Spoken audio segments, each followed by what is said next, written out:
Legend of Yufei Chapter 3. The story really starts with a glimpse into just how humble things were.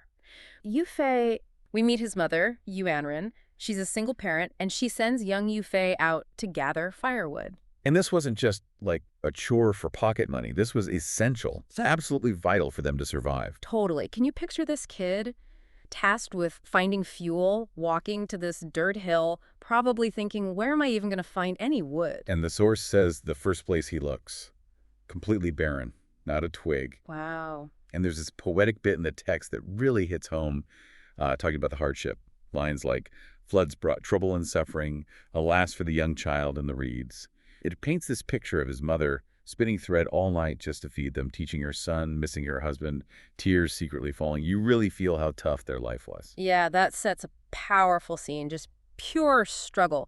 But then, okay, Yufei faces this first real test, a confrontation, Right. He goes to a second hill, finds maybe 7 or 8 other boys playing there. including a couple of neighbors, right? Zhang Shari and Li Just Zhuang. them. They see him and, they invite him to play this game, stacking our hats. But Yufei, even then, he's got this amazing sense of duty. He says no, tells him his mother gave him a direct order, get firewood. And the other boys, Yeah. well, they don't like that one bit. They start taunting him.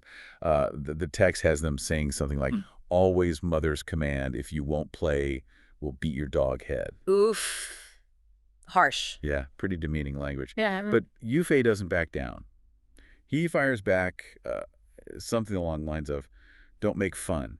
I, Yufei, am not afraid of anyone. Wow, bold kid. So it gets physical. Oh, yeah. One boy throws a punch, another kicks him, and pretty soon all 7 or 8 of them are piling on him. So what happens? How does he handle being outnumbered like that? Does he just run? Well, this is where you see that spark. The text says he actually uses both hands, pushes down 3 or 4 of them, just enough to create an opening and escape. He fought back effectively. Seems like it. And apparently, some of the boys ran off crying to his mother afterwards. But she just calmly sorts it out. So even this early fight tells us something. Absolutely. It's a fantastic insight, isn't it? You see his commitment to duty, bravery even when intimidated, and the surprising ability to handle himself. It definitely foreshadows the leader he'd become. That strength of character is really something. Okay, so he escapes, but what happens when he finally gets home? He must have been late, right? He does get home eventually, yeah.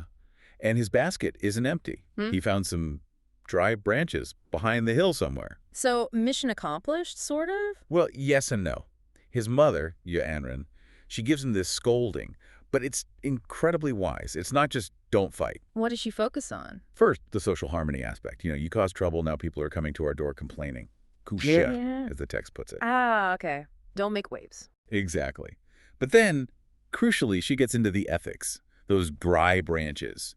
She points out their huve, basically, someone else's property, floral profits perhaps, belonging to the sku, the mountain owner. She warns him they could get punished. So respect for property, even when you're desperate, that's a big lesson. Huge. But then there's the part that really gets you, her fear for his safety. Yeah, you mentioned that line. Right. She asks him something like, what if you climbed a tree for those branches and fell? If something happened to you, who would I, your mother, rely on? Oh, wow. That hits hard. It's about her love, her fear, their interdependence. Completely. And Yufei, he gets it immediately, kneels down, full of remorse, promises her, mother, don't worry, I won't take dry branches tomorrow. So that whole interaction, Yeah. it's formative. Absolutely. It's his mother shaping his understanding of right and wrong, avoiding conflict, the dangers around them, but also her deep reliance on him. It's a masterclass in parenting under pressure. This moment seems like a real pivot. What happens next? Does he just find another way to get wood? Actually, no. This is where his mother makes a really pivotal decision. She tells him, okay, you don't need to gather firewood anymore. Really? How could they manage? Well, she decides his time is better spent elsewhere. She says she's going to teach him to read. She apparently had some books already, got them from a local yuanwei. A Yuana, like a local landowner? Yeah, someone relatively well off. Yeah. So she sees education as the real path forward, not manual labor. A huge shift in focus. That's incredible foresight from her. And how did Yufei take to learning? Oh, he was brilliant. The text basically says he had this amazing natural intelligence. Shit. Yeah. You teach him once, he can read it. He reads it once, he masters it. A quick study. Very quick. He clearly had an aptitude for it. Okay, so he's learning to read. What about writing? That's usually the next step, right? Right. So after a few days, his mother says, okay, now for calligraphy. It's important.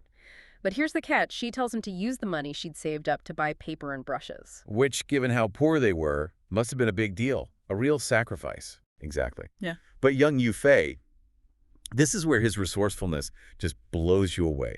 He tells his mother there's no need to spend the money. Oh, what's his plan? He gets it's like a winnowing basket, goes down to the riverbank, the dew tom, and fills it up with river sand.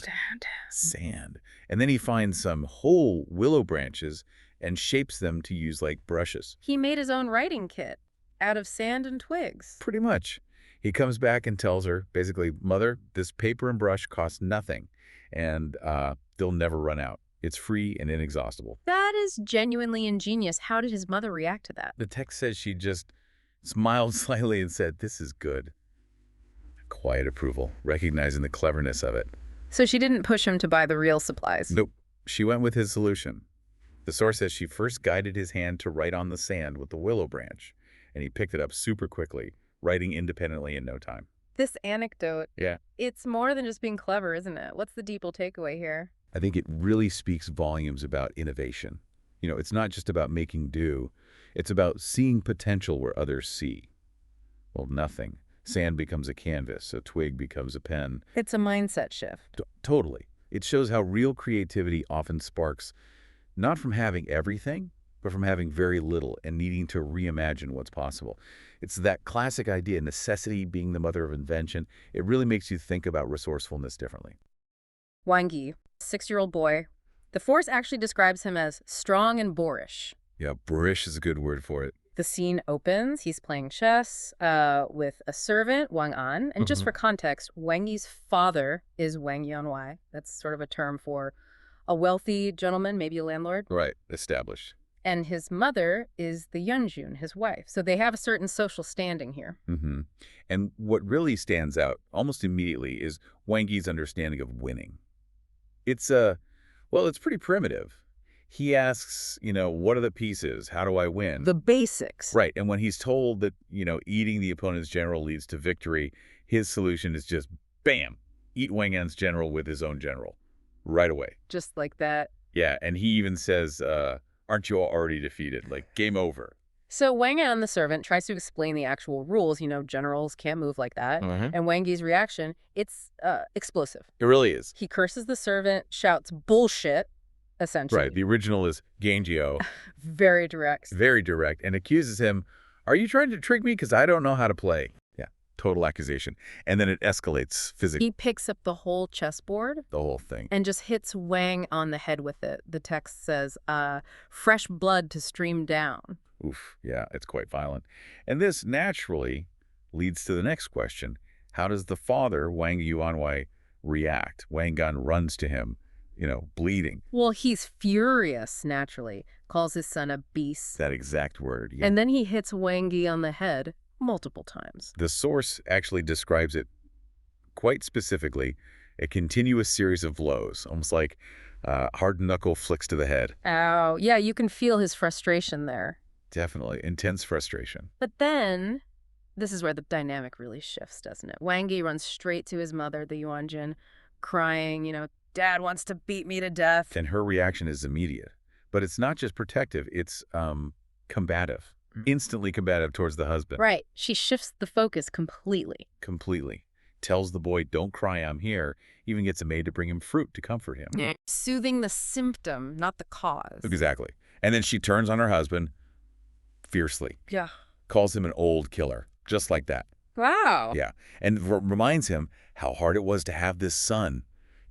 For what great crime do you want to beat him to death? How can these tender bones withstand a beating? That's the gist of her argument. Really laying it on thick. Oh, yeah. She even threatens to, fight him to the death. Yeah. Servants actually have to pull her away. So what does this leave the father, Wang Yuanwei, with? What's his situation now? Well, the text says he's left speechless with rage. Can't blame him. No. And he's thinking, if his wife keeps indulging their son like this, it could ruin his whole life. He sees the long-term problem. He does. But he's completely powerless. It highlights this profound helplessness, not just over the son, but over the whole family dynamic. Yeah, the spousal loyalty or maybe misplaced loyalty just trumps everything. It completely trumps paternal authority. It creates Mm. this vacuum, really. And it's not just indulgence, it's active subversion of discipline. Right, undermining him completely. Totally. He's left, the text says, suffocated and with no outlet for his anger.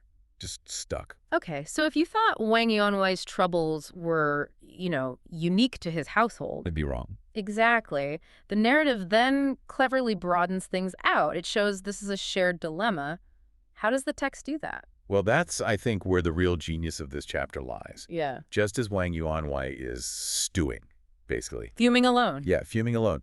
Two of his friends arrive, and guess what? They've got almost the exact same stories. No way. Yes, it immediately shifts it from like one family's problem to a wider, maybe even societal observation about unchecked behavior and where it leads. So who shows up first? First, his friend Zhang Yuanwei comes in, and his face is visibly scratched. Scratched. Okay. Yeah, he tells this story about his son, Damshen. Apparently, the kid is constantly riding his horse out, causing damage, trampling people's property. Oh, boy. And most recently, he actually trampled someone. Zhang Yuanwei had to pay compensation. Again. So Zhang Yuanwei tried to discipline him. He says he naturally disciplined the boy, but the boy's mother. Different family, similar dynamic. Exactly. She fiercely protected the boy. And get this, she physically attacked Zhang Yuanwei, scratched his face during the argument. Wow. So she's defending the kid. Precisely. It escalates beyond just undermining. It's active, even violent protection of the misbehavior. So Zhang is there looking for what? Solace? Yeah, solace understanding. He basically says, I can't stand it. I had to come tell you, brother. He needs to vent to someone who might get it. And just as they're digesting that, In bursts another friend, Tang Wensung, equally enraged. what's his story? Peng Wai, this kid hangs out at a Tang Yun shop. You know, those sweet glutinous rice balls. The shop is actually rented out by Tang Wensung himself. And Tang Wai just eats all the Tang Wen, always demands more, causes trouble if he doesn't get his way. Sounds like a spoiled brat. Oh, it gets worse than just spoiled. It becomes malicious. How so? Tang Wai apparently piled stones right in front of the shop's door. So this morning, when the owner, old Mr. Jin, opened the door, bam, injured his foot. Okay, that's deliberate troublemaking. Absolutely. And Tang Wenzong, like the others, says he naturally beat this animal a few times. His words. Trying discipline again. Trying discipline. But again, Tang Wai's mother, Let me guess. Fierce defense. fierce doesn't even cover it. Yeah. She apparently fought him to the desk, quoting text loosely, and hit him several times with a wooden staff. A wooden staff. Good grief. So another mother. Exactly the same pattern. It's uncanny. So you've got these three men, Wang, Zhang, and Tang, all comparing notes. What's the takeaway for them? Well, Wang Yuanwei sums it up pretty perfectly. He just says, brother, no need to be angry. We are both suffering from the same illness. A shared illness. Yeah. They all recognize they're in the same boat. Angry, frustrated, and crucially, as the text notes, they have no solution. So when we look at all three accounts, what are the common threads that maybe jump out to us looking back that they might not have fully articulated beyond just the illness? That's a great question, because they're focused on the symptom, right? The kid's awful behavior. Yeah. But what we can see, looking at the pattern, is this systemic breakdown of authority. And it's largely being facilitated or maybe even driven by the maternal figures, the mothers. It's like the protective instinct gone haywire. Exactly. It creates this really powerful dynamic where any attempt at discipline isn't just resisted, it's actively sabotaged, sometimes violently. So it becomes this echo chamber. Oh, Kid yeah. misbehaves, father tries to discipline, mother undermines father. Kid learns there are no consequences. Repeat. Exactly. Okay. It leaves everyone angry, frustrated, and totally stuck. No solution in sight. Okay, imagine this. A group of parents, just completely desperate. Their kids are so unruly, so out of control, they've literally scared off every single teacher they've hired. Driven them away. Yeah. Exactly. It's like this timeless problem, isn't it? And it makes you ask, what does it actually take to fix a situation like that when, the usual stuff just fails? Right. When the standard playbook is useless. These three landowners, Wang Ying, Zhang, and Tang, they're together, and you can just picture the scene, total frustration. They're talking about their sons, calling them naughty, unruly. basically recounting how these boys have managed to get rid of every teacher. It's clearly a big problem. Oh, it's beyond just naughty kids. It's like a total breakdown of the system they have. They've tried, the kids have pushed back, and won every time. It highlights this real challenge to authority. And right into this mess walks Master Zutong, an older guy. Right.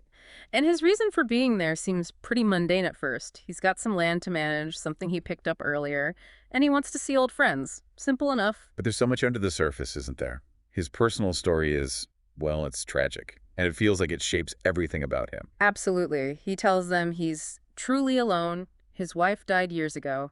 And then his son died in military service. While accompanying Zutong's own apprentice, Lu Junyi no less. Exactly. And then those apprentices, Lin Chong and Lu Junyi, both met terrible ends, harmed by corrupt officials, as the text says. I mean, that's layer upon layer of loss. It really is. It makes you think that kind of grief, it could make someone just withdraw, right? You'd think so. But here, this state of being alone, this Jumu Kin, seems to have almost forged something else in him, like an incredible resilience, maybe even a fierce kind of independence. Like he's faced the worst. So what are a few unruly kids? Something like that. Perhaps that deep hardship gave him this unwavering core. It prepared him for this specific challenge. And you see that resolve instantly. When the landowners are pouring out their troubles, Zutong doesn't really offer sympathy. He just says the previous teachers were unskilled. Yeah, just dismisses them. And then he challenges the landowners directly. Like, if I were teaching them, you think they could beat me? It's incredibly confident. It really is. It's not just talk, though. It suggests he has this deep belief in his own methods, his read on people, maybe even his ability to control the situation itself. So the landowners, understandably, are probably thinking, yes, finally. They're overjoyed, yeah. They immediately ask him to stay and teach the boys. And Zutong agrees, but interestingly, the text says it's out of consideration for his old friends. So there's still that personal connection driving it. Right. Then Zhang and Tang leave, and it's just Wang Ming and Zutong sorting out the details. It's this mix of friendship and undeniable professional confidence on Zutong's part. Which leads us straight to the confrontation, because it happens fast. Immediately, the next day. Before classes even really start, one of the sons, Wang Yi, hears about this new teacher who's supposed to be fierce. Doesn't take him long to react. Nope.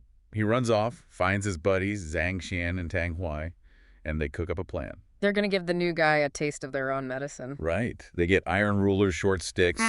They're ready for a fight. Honestly, if someone came at me like that on day one, I'd probably be out the door. Yeah, most people would.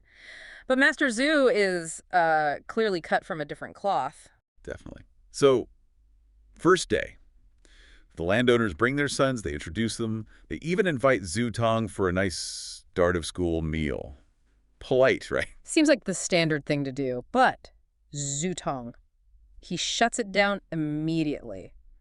Not the time for a meal, he says. And then escorts the landowners out of the study. Just like that. That's such a power move. It's not about the food. It's about establishing who is in charge of this space right now. Total control from minute one. He sets that boundary instantly. Yeah. Then he turns, calls Wang Yi over to present his book. Time for lesson 1. And Wang Yi, well, he plays his part. He fires back really rudely. Something like, guests haven't presented their books. How can the host go first? You don't make sense. How dare you teach? Just pure defiance. And then he doesn't wait, pulls an iron ruler out of his sock. Out of his sock. And swings it right at Zutong's head. I mean, this is open rebellion. Wow. So what does the master do? This is the moment, right? It is. And his reaction is incredibly fast, efficient, no hesitation. He dodges the ruler, catches it with one hand, grabs Wang Gale by the back of his collar. Just grabs him. Yep. Lifts him up onto a stool, takes out what's called a discipline board, a Jifang. A specific tool for this. Exactly. And he hits Wang Gale hard several times. It's swift, it's physical, it's an immediate consequence, no discussion, just action. And the effect. Instantaneous. Yeah. Dramatic. Wang Yi, remember he's this rich kid, probably never faced real pain or consequence like this. Right. Totally unfamiliar with it. Those few sharp blows, they completely break his resistance. He becomes submissive, agrees to follow instructions. Just like that. Wow. And the other two, Zhang Jia and Tang Huai. They saw the whole thing. And you can just imagine them quietly getting rid of their own hidden rulers and sticks. Suddenly not such a great idea anymore. Not at all. They instantly start behaving. And the text says, from that exact moment, all three boys diligently followed the teacher's instruction.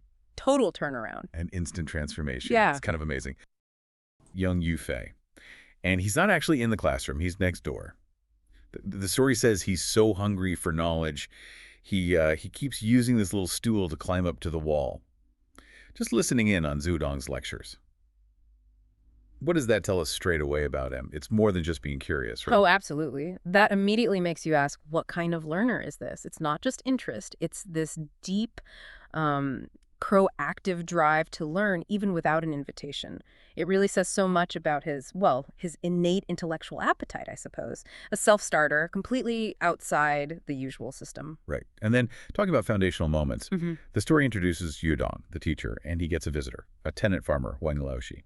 And it seems pretty ordinary at first, maybe just discussing the land, the rent. Exactly. But this is where it gets really interesting. This seemingly mundane chat suddenly shifts. Wang Laoshi reports this amazing harvest, says he got 2 years' harvest in one, but then the crucial detail. The rice. Yes. The rice is growing with double ears. That's the phrase, he shang shang sui. Now, this isn't just good farming luck. In this context, it's a powerful omen, a really significant sign. Okay, so Zudong hears this, and his reaction, he interprets double ears right away. Instantly. He says it signifies the emergence of a noble person. A hogi. Giren. Wow, so not subtle at all. That's classic foreshadowing, obviously, but him just declaring it like that, it feels very direct. It really amps up the sense that something big is meant to happen. It does. And in these kinds of traditional stories, omens like this are rarely just accidental plot points. They often tap into a deeper cultural belief about destiny, about the connection between nature and human events.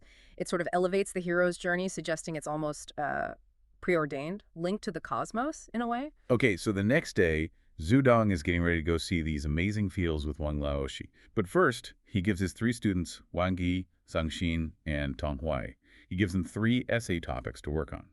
Poti, the text calls them, sets the scene perfectly. It really does, because as soon as Yudong leaves, that's the moment.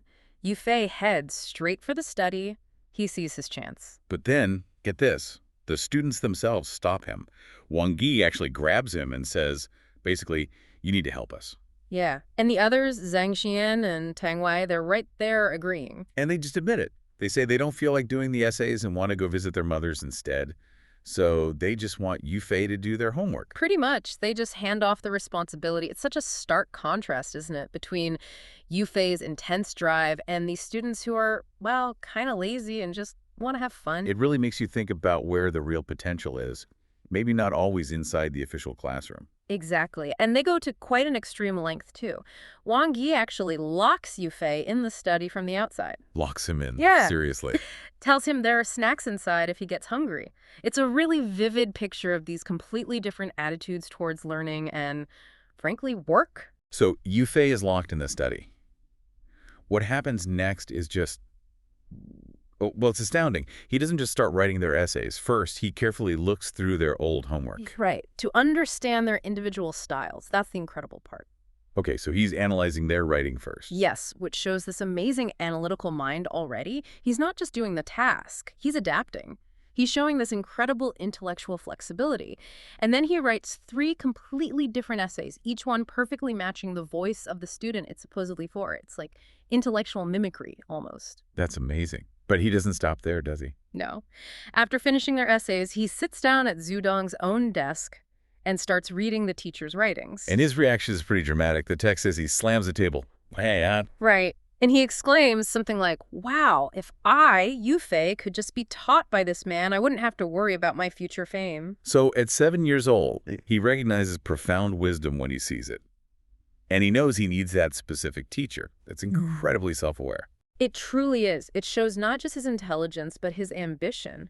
He understands what genuine mastery looks like, and he immediately connects it to his own goals. He knows what he needs to achieve what he wants, even that young. And then comes the really iconic moment. He's 7, he grabs a brush, dips it in ink, he pulls over that little stool he uses, the Jinyo Seindeng, stands on it, and writes a poem. Right there on the white wall, the Sunbi. And what a poem. It's full of lines about, setting aside scholarly things for military glory, achieving high rank almost effortlessly. Yeah. It's this huge ambition, right? Military success, heroism, a vast spirit reaching the heavens, it says. Yoxia Kunping, she Dunyu, his sword energy reaching the stars. For a 7-year-old, it's incredibly prophetic. It's more than just showing off literary skill. It's like a declaration of his entire life's purpose. Just astounding audacity and talent. Completely. And then the signature, it adds this little touch. Which means?